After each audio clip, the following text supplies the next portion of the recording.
Bismillahirrahmanirrahim. Assalamualaikum warahmatullahi wabarakatuh. Salam sejahtera bagi kita semua.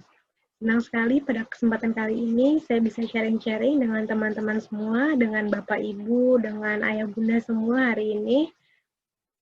Saya ucapkan terima kasih dulu kepada komunitas belajar Gerbang Pustaka yang sudah menyelenggarakan kegiatan Gebir Webinar ini. Dan kepada panitia yang sudah menyiapkan acara dari jauh-jauh hari dan mempercayakan saya di sini sebagai salah satu narasumbernya. Semoga kehadiran teman-teman di sini juga dicatat oleh Allah ya sebagai salah satu pahala, sebagai kebaikan, karena teman-teman sudah meluangkan waktunya untuk bersama-sama menuntut ilmu di sini. Amin. Baik, hari ini kita akan sama-sama membahas tentang motivasi belajar dimulai dari rumah.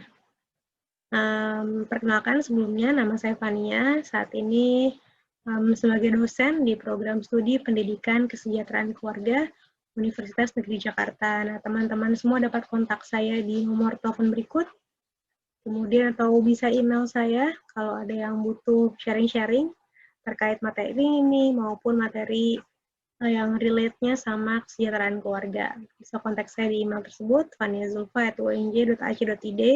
Kemudian bisa juga kita catch up di Instagram. Instagram saya di @faniazulfa.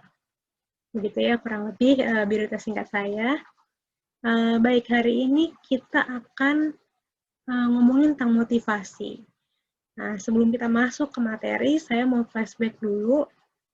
Semenjak diberlakukannya study from home, ya anak-anak belajar di rumah, mulai muncul nih meme-meme seperti ini. Mungkin teman-teman semua sering melihat ya. Jadi meme seperti ini, ada anak kecil telepon, kemudian bilang, gimana rasanya belajar di rumah, gitu. Terus teman satu lagi jawab, aku nggak sanggup lagi, gitu. Mama aku lebih galak dari ibu guru di sekolah, bawaannya marah-marah melulu, gitu.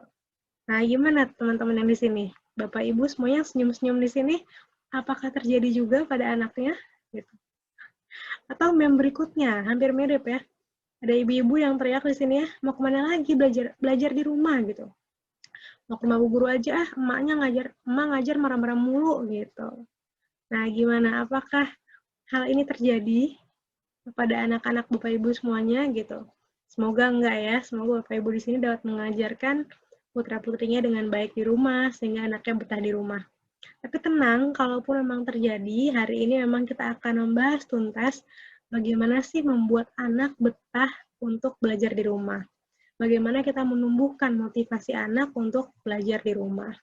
Nah, kurang lebih dalam beberapa menit ke depan, berikut adalah bahan sharing kita hari ini, bahan diskusi kita hari ini. Saya akan paparkan singkat bagaimana untuk meningkatkan motivasi belajar anak di rumah. Kemudian beberapa studi kasus tentang motivasi belajar, dan cara-cara jitu atau tips dan trik untuk membentuk atau meningkatkan motivasi anak untuk belajar di rumah.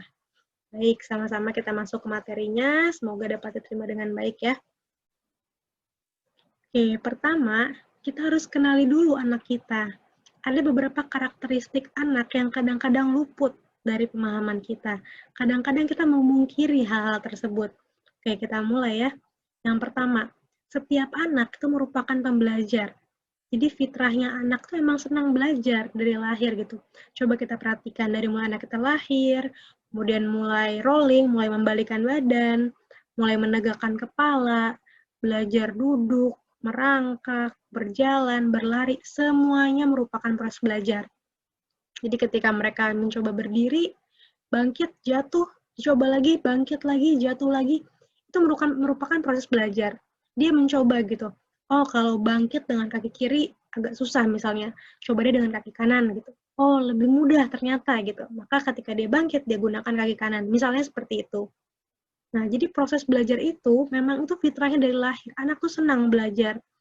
Cuman kadang masalahnya adalah, sudahkah kita memahami itu? Kadang justru orang tuanya yang menumpulkan semangat belajarnya dia. Misalnya nih, anaknya mulai berlari. Kita malah bilang, jangan lari-lari gitu misalnya. Jangan manjat-manjat gitu. Justru pas anak kecil itu merupakan masa-masanya anak untuk eksplorasi. Di saat eksplorasi itulah dia juga belajar, dia memahami hal baru. Sama halnya ketika anak sekarang tumbuh dewasa, mulai masuk ke materi-materi pembelajaran, anak suka bertanya pada kita, cuman kita yang memutus.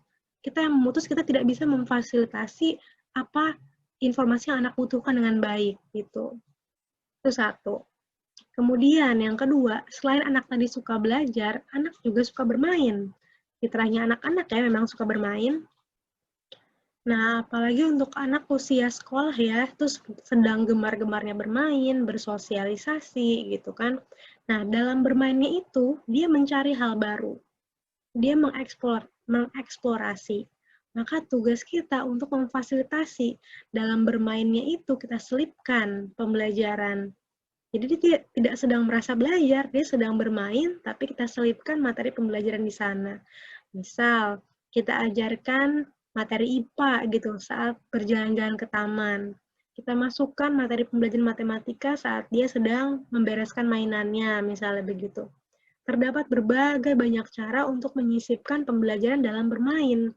Jadi belajar di sini tidak harus belajar yang saklek gitu ya, harus belajar yang duduk di bangku gitu kan, harus tertib, nggak boleh bergerak. Sedangkan itu fitrahnya anak bergerak untuk bermain gitu. Jadi fasilitasi fitrahnya tadi, begitu. Nah, kemudian ini yang juga jarang sekali dipahami dengan baik ya, bahwa konsentrasi anak itu singkat. Umumnya konsentrasi anak itu sesuai dengan usianya. Misalnya anak umur 1 tahun, maka dia hanya bisa berkonsentrasi pada sesuatu hanya 1 menit. Umur 2 tahun, 2 menit, dan seterusnya. Maka kalau kita punya anak usia 1 SD misalnya, umur 7 tahun atau 8 tahun gitu ya, fokus konsentrasinya hanya 7 menit. Maka jangan dipaksakan, jangan kita harapkan anak bisa duduk, diam fokus gitu ya, 30 menit lebih. Atau bahkan 1 jam gitu, misalnya tidak akan bisa. Gitu. Maka solusinya adalah ketika misalnya anak kita punya PR, yang mengharuskan dia untuk belajar fokus, misalnya dia hanya usia 10 tahun, misalnya fokusnya berarti 10 menit, biarkan dia mengerjakan PR-nya selama 10 menit. Nanti ketika kita sadar dia mulai hilang fokus, biarkan dia bermain dulu. Karena percuma kita paksakan, tapi fokusnya sudah kemana-mana, tidak akan maksimal gitu. Biarkan dia bermain, kita kasih jeda, nanti ketika energinya sudah terisi, sudah siap kembali belajar, maka kita kasih fokus untuk belajar lagi. Seperti itu. Jadi kita harus kenali dulu 3 poin penting ini. Pahami kalau anak itu sebenarnya senang belajar, jadi kita berpositif thinking pada anak. Kemudian pahami juga kebutuhannya untuk bermain, karena sambil bermain dia juga bereksplorasi. Dan pahami bahwa konsentrasi anak masih terbatas, tidak seperti kita yang sudah dewasa. Kemudian golden age. Jadi masa emas pertumbuhan anak itu terdapat pada 3 tahun pertama. Jadi 90% pertumbuhan otak anak itu di bawah usia 8 tahun. Sedangkan 75%-nya itu tumbuh sebelum usia 3 tahun. Maka kita dampingi anak kita, jangan sampai kita melewatkan masa pertumbuhan itu, masa pertumbuhan emasnya. Karena masa itu tidak akan terulang. Oke, lanjut. Nah, selain itu, kita kenali juga learning modalities anak, atau biasa disebut dengan gaya belajar, gitu ya. Mungkin udah beberapa yang familiar ya tentang ini, cuman banyak yang belum bisa mengaplikasikan dan mencari celahnya di mana, gitu. Jadi secara umum, gaya belajar anak atau learning modalities ini terbagi menjadi 3. Yang pertama ada anak yang tipenya visual nih, yang seperti ini. Jadi dia cenderung bisa menerima informasi dengan panca inderanya, dengan panca indera penglihatannya, begitu ya. Jadi dia kalau misalnya melihat gambar, itu dia lebih cepat mencerna informasi dengan bentuk gambar, misalnya begitu, lebih visual. Atau yang audio, nanti kita akan bahas satu persatu ya. Ada yang visual, jadi secara indera penglihatan, audio berarti indera pendengaran, ada juga yang kinestetik, jadi lebih aktif bergerak, lebih arahnya ke praktik. Baik, sekarang kita coba masuk pembahasannya satu persatu. Yang pertama ada tipe anak visual. Jadi anak visual ini dia ketajaman penglihatannya ini menakjubkan. Nah, kalau kita bisa mengasahnya dengan baik, maka dia akan belajar dengan senang gitu. Kalau kita menyesuaikan media-media pembelajarannya dengan modalitasnya dia. Jadi dia misalnya tipe yang visual ya. Jadi tipe anak visual ini senang kalau diberikan bentuknya informasinya berupa gambar, berupa mind map, berupa grafik gitu. Nah, dia akan senang. Nah, kemudian selain itu, kita harus tahu juga ciri-ciri anak yang visual seperti apa. Kadang kita kan bingung ya, anak kita tipe yang mana sih gitu. Anak visual ini dia cenderung suka memperhatikan gambar. Jadi kalau ada gambar, dia suka mudah ter-attract pada gambar itu, mudah tertarik pada gambar itu. Kemudian dia suka memperhatikan ekspresi wajah gitu. Ekspresinya jelas. Mana yang cemberut, kapan dia senyum, itu ekspresinya jelas. Nah, kemudian anak dengan kemampuan visual seperti ini kita fasilitasi dengan buku-buku yang banyak gambarnya. Fasilitasi dengan media belajar yang banyak grafik, banyak gambar, ilustrasi gitu. Jadi, atau video gitu. Dia akan lebih mudah menangkap informasinya. Kemudian yang kedua adalah tipe gaya belajar audio. Ada anak yang mudah menyerap informasi dari sebuah instruksi dibanding gambar. Jadi, kalau instruksinya diberikan secara lisan dibandingkan tulisan, dia lebih mudah menangkap gitu. Dia senang berdiskusi, kemudian dia juga suka mendengarkan, dia suka bercerita biasanya.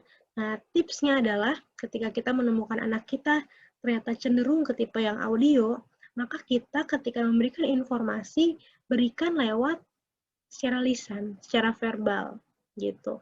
Atau ada juga anak yang suka belajarnya sambil ditemani musik, misalnya. Gitu. Terus ajak diskusi. Sekarang juga sudah ada audiobooks ya, bisa di-download audiobook itu. Jadi, tanpa anak membaca, kita bisa download, jadi seperti ada orang yang membacakan buku pada anak kita. Nah, itu akan lebih mudah diterima oleh anak yang tipe belajarnya audio. Cuman perlu dipahami juga tadi, seperti visual, audio juga punya kendala, kadang-kadang anak audio ini cenderung kalau mau menghafal gitu ya, dia butuh suasana yang sepi gitu. Maka kita dampingi, kita fasilitasi, agar anak bisa mudah mencerna informasi. Jadi belajarnya tuh seperti tidak belajar, jadi dia senang gitu. Belajar tuh cuma hanya mendengarkan ibunya bercerita gitu misalnya. Dia lebih mudah menangkapnya. Begitu. Kemudian yang ketiga adalah tipe kinestetik. Anak kinestetik ini cenderung lebih mudah menangkap informasi jika informasinya itu bentuknya real, bentuknya praktis. Dia dapat menghubungkan dengan kenyataan sehari-harinya gitu. Nah, jadi anak yang seperti ini dia lebih cenderung dia nggak suka memperhatikan gambar, tidak suka mendengarkan, tapi langsung praktek maunya. Gitu. Karena kalau dia praktek, dia merasa itu real dan dapat dihubungkan dengan keadaan nyatanya. Gitu. Nah, anak yang seperti ini, kita bisa pancing dengan games. Bisa juga dengan bermain peran. Jadi yang hal-hal yang sifatnya langsung, hand-on activities, eksperimen, itu dia akan lebih suka. Akan lebih menempelnya lama gitu pada dirinya. Jadi informasinya lebih mudah ditangkap. Gitu. Oke, kita masuk ke materi berikutnya, yaitu hal-hal yang harus kita waspadai yang dapat merusak fitrah belajar anak. Nah, ini saya ambil dari beberapa contoh kasus ya, yang dapat kita waspadai bersama. Yang pertama, ada orang tua yang memaksakan anak untuk belajar, gitu. Jadi ada orang tua yang cenderung maksain gitu. Udah tadi tahu kalau konsentrasi anak terbatas ya, tapi tetap dipaksa untuk belajar. Misalnya dibuat harus, pokoknya nggak boleh berhenti belajar, harus belajar gitu. Harus abis ini belajar matematika, abis ini IPA, abis ini bahasa Inggris dalam waktu yang berurutan. Tentu tidak akan bisa. Jadi anak cenderung merasa belajar itu tidak lagi menyenangkan. Ketika dia masuk ke ruang belajar, ya dia sudah merasa bahwa dia akan terus dimarahi gitu, dia akan terus dipaksa untuk belajar, tidak akan sulit untuk memunculkan lagi motivasi belajarnya, karena belajar sudah menjadi momok baginya gitu. Kemudian yang kedua, orang tua yang memberi banyak spoiler. Jadi anak lagi mengerjakan, kemudian orang tuanya nggak sabar, langsung aja diambil pulpennya, langsung gini loh caranya gitu. Jadi langsung dikasih spoiler, dikasih bocoran gitu. Nah ini yang membuat anak terputus. Cara dia untuk memecahkan masalahnya terputus gitu. Jadi kita harus banyak-banyak bersabar, beri anak waktu untuk memikirkan bagaimana cara menjawab pertanyaan itu. Kadang di matematik begitu. Atau kadang kalau kita tanya anak gitu ya, anak sedang menjelaskan antusiasnya, cuman dia memprosesnya cukup lama misalnya dalam berbicara, kita cut gitu. Sama halnya begitu. Kita tidak boleh membatasi geraknya dia. Sabar menunggunya. Jangan kebanyakan memberi spoiler. Misalnya anak lagi bercerita, terus kita nggak sabar kan, terus kita langsung memberikan kesimpulan gitu. Nah, itulah yang memutus kreativitasnya dia, sehingga dia merasa, wah, setiap apa yang diomongin selalu salah gitu. Sehingga dia tidak mau mencoba lagi, jadi dia tidak mau belajar gitu. Nah, itu yang kedua.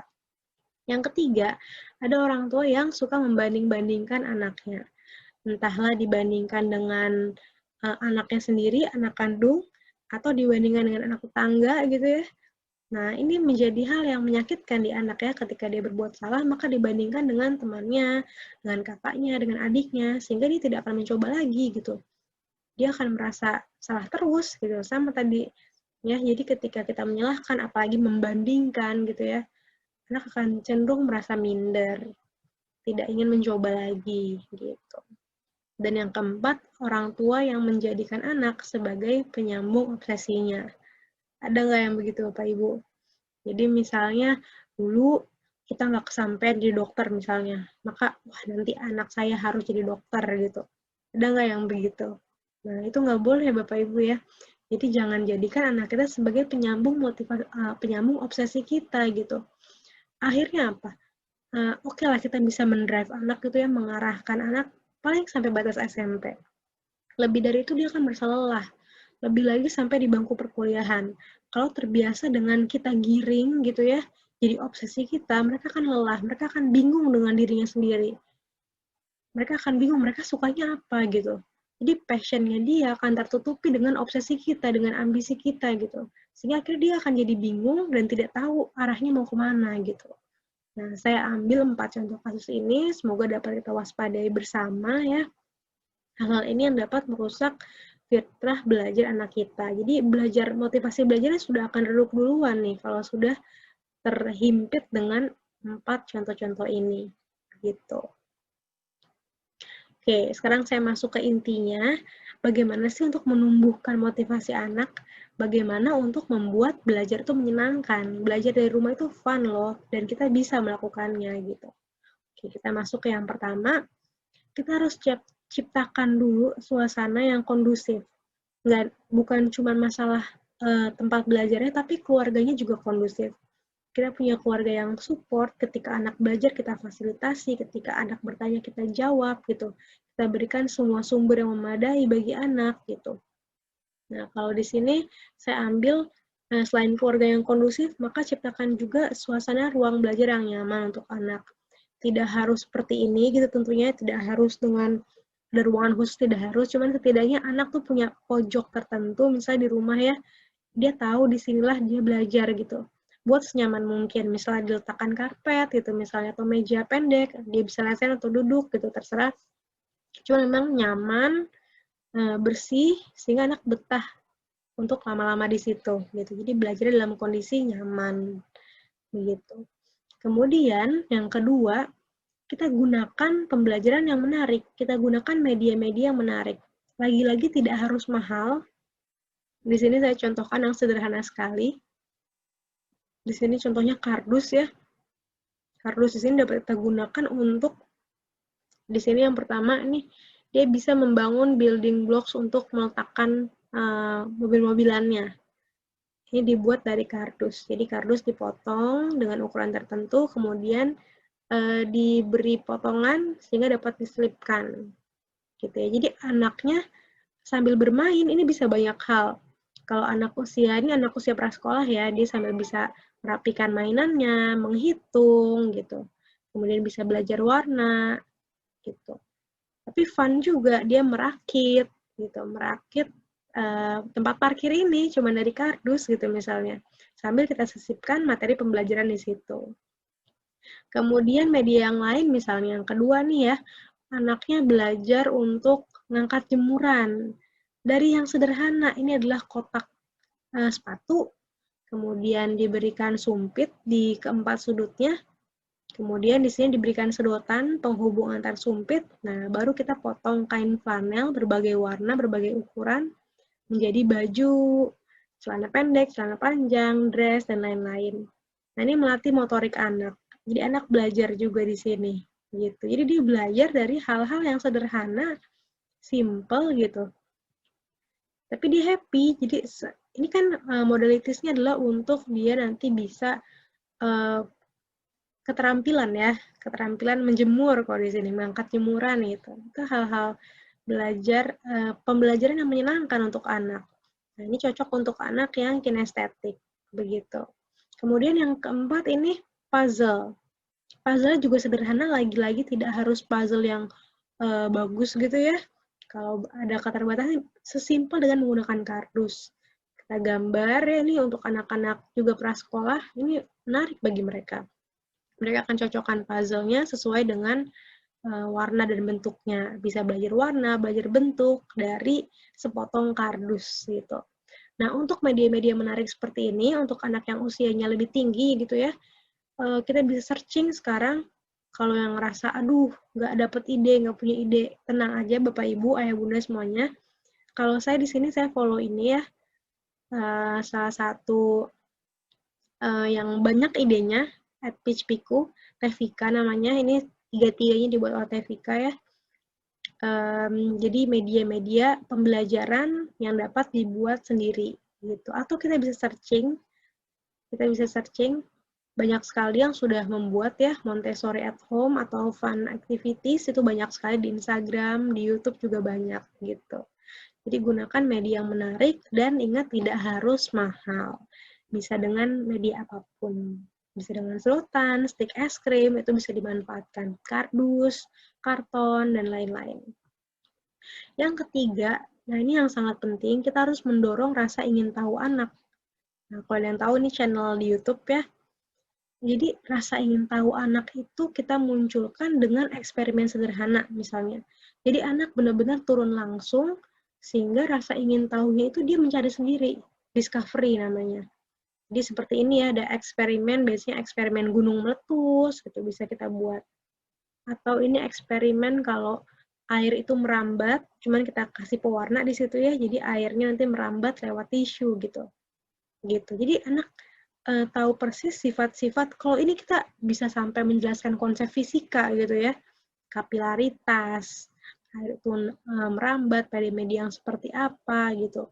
Bisa belajar tentang konsep cair, padat, gas gitu. Wah, macam-macam sekali kita bisa belajar dari media yang seperti ini. Tapi dengan anak melakukan eksperimen langsung, itu menumbuhkan pengalaman tersendiri pada dirinya gitu. Nah, biasanya informasi yang seperti itu akan melekat lebih lama di anak. Begitu. Baik, terakhir dari saya ada sebuah quote yang mengatakan bahwa a good mother is worth 100 teachers. Jadi ketika kita dapat membersamai proses pembelajaran anak dengan baik, maka itu sama nilainya dengan 100 guru. Pun kita tahu, ibu adalah sekolah pertama untuk anaknya ya, guru pertama untuk anaknya. Maka dampingi proses pembelajaran anak kita, gali lagi fitrahnya, munculkan kembali fitrahnya, nah dan buat pembelajaran anak di rumah menjadi menyenangkan. Baik, semoga apa yang sudah dipaparkan bermanfaat dan dapat diaplikasikan dalam membersamai proses belajar anak kita di rumah. Sekian dari saya. Wassalamualaikum warahmatullahi wabarakatuh.